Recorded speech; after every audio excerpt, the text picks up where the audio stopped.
Boum! Bienvenue les amis dans un nouvel épisode de Better Talk with Abdel. Aujourd'hui, on va parler du combat de Doumbé. Tonton Doumbé qui va se battre au Bellator à Paris. Donc, il va affronter après son combat contre Baki, ou contre les Charles, je sais plus. Donc, il va se battre contre Jalil Willis. Jalil Willis est un combattant, je reprends juste mes fiches correctement. Il a exactement 16 et 5, ce qui est quand même un palmarès qui est quand même assez bon. 16 et 5, 16 victoires, 5 par KO, 0 soumission, 11 décisions. Donc c'est un combattant qui est plus un combattant debout. Les 5 défaites qu'il a eues sont 2 défaites par KO, 2 défaites par soumission et une décision.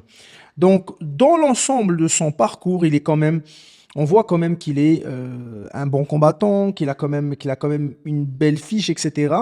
Mais les derniers combats, on voit qu'en 2022, il a combattu en 2021, pardon, il a combattu deux fois, une victoire et une défaite. En 2022, il a combattu deux fois, une défaite et une victoire, donc deux défaites consécutives entre 21 et 22. Et en 2023, il a combattu une fois. C'était en juin. Donc là, ça fait quand même un bon bout qu'il n'a pas combattu. Donc si il est pas, c'est pas assez, il combat pas assez souvent le jeune homme, deux fois, trois fois par année, deux fois. Donc en moyenne deux fois. Donc c'est pas assez, je trouve, mais c'est comme ça. Donc c'est un combattant, comme je vois, c'est un combattant assez debout. Donc c'est un combattant vraiment, c'est un striker.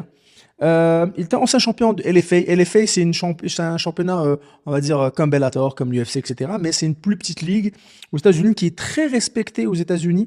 Ultra respectée. Généralement, quand tu es champion LFA, tu t'en vas à l'UFC, Bellator, tu t'en vas dans les grosses ligues. Parce que il y a comme exemple Dominique Reyes, je prends toujours cet exemple-là.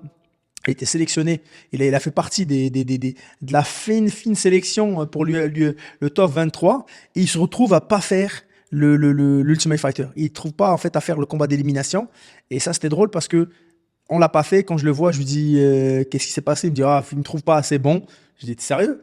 Et quelques temps après, il gagne la ceinture LFA, il va à l'UFC, il combat John Jones, ça devient l'un des meilleurs au monde à 205 livres, 93 kilos, il combat John Jones. Donc on voit que ça sert, ça veut rien dire. Là, de ce qu'on voit, c'est un adversaire qui est complet un peu dans l'ensemble, mais qui est plus avantagé, qui avantage plus le combat debout. De ce que j'ai vu de ces combats, c'est comme un combattant intelligent, comme un combattant comme un combattant complet, mais c'est comme moi. Moi, je préfère plus le striking que le combat au sol. Mais si tu veux lutter, on va lutter. Si tu veux faire du jiu-jitsu, on va faire du jiu-jitsu. J'ai zéro problème pour ça. J'ai pas peur d'aller au sol. Lui, la majorité de ses combats, ça reste quand même pas mal debout. Donc c'est pour ça qu'il a aucune décision, aucune victoire pardon par soumission, qu'il a que des décisions. Donc c'est pas un gros frappeur. Certaines choses que je remarque dans son style, c'est que il a une belle une 2 en rentrant, ce qui fonctionnera pas trop sur Doumbé parce que Doumbé déjà, comme c'est pas un gros frappeur, il fera pas peur à Doumbé. À chaque fois qu'il rentre, il se heurte à être découvert et quand il sort pour reculer, il sort puis il baisse toujours sa main droite. Donc souvent Doumbé a un sacré crochet du gauche, donc ça risque de faire mal très très rapidement. C'est pas un gros kicker, donc il a plus une boxe. De ce que j'ai vu au niveau de sa lutte, il n'y a rien d'extraordinaire. Comme je dis, c'est un combattant qui est complet, mais qui est plus un striker qu'autre chose. Donc maintenant, Doumbé, revenant de son combat face à Baki, comment va être sa mentalité? J'imagine qu'il va vouloir vraiment l'assassiner. Parce que voilà, quoi, il en a un peu marre qu'on lui prenne la tête à propos de cette fameuse écharde. Donc donc il veut vraiment tourner la page autour de ça et reprendre, pourquoi pas, Baki le plus vite possible. Mais à mon avis, ça va être un combat qui va être assez en son avantage. Je pense pas qu'il aura du mal à s'imposer. Je pense qu'il a une force incroyable et herculéenne. Je pense pas que son adversaire va être dangereux pour lui. Je pense qu'il va gagner par KO avant la limite. Et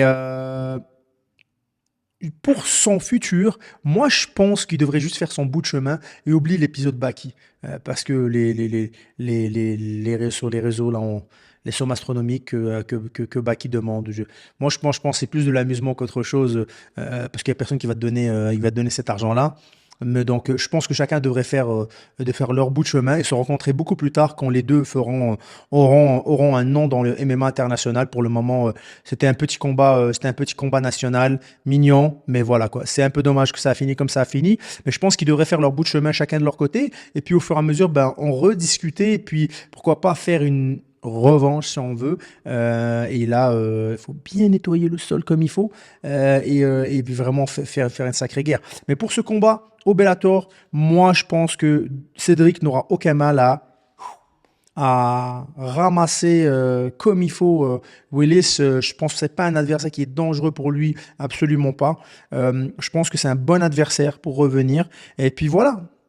Hey, n'oubliez pas, je vous ai fait une vidéo débrief du combat de Ryan Garcia. Elle est là. Et aussi, n'oubliez pas, on va en refaire une spéciale vidéo au niveau du dopage. Et je vous ai fait une vidéo pour les ceintures BMF et qu'est-ce que j'en pense. Elle est là. Partagez, partagez, likez, faites ce que vous voulez. La MIF, partagez. À bientôt. Je te jure, elle me gratte depuis tout à l'heure.